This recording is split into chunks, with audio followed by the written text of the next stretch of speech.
আমার প্রচার গাড়ির কাছে আসুন, মাত্র 300 টাকা। হ্যাঁ, 10 বছরের উপরে খাবার হবে। আর ছেলেদের জন্য জ্যাকেট মাত্র 300 টাকা, 300 টাকা, 300 টাকা। আরে অন্য কোথাও পাবেন না এই দামে। এই দিকে 250 টাকা, মাত্র 250 টাকা। 3 বছর থেকে 8 বছর। একবার হাত দিয়ে দেখুন আমার প্রচার গাড়ির কাছে। आइए, आपका इंतजार था। आइए मेरे पास, लेके जाइए फुल सीटर ছোটো বাচ্চো দই দেখো, কলার দেখো, চিপচিপ খেলো।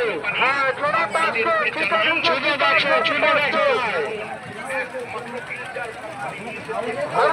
হাত টিচার ওদের টাইম নেই ভাই। আপনাদের দেখো 300 টাকা।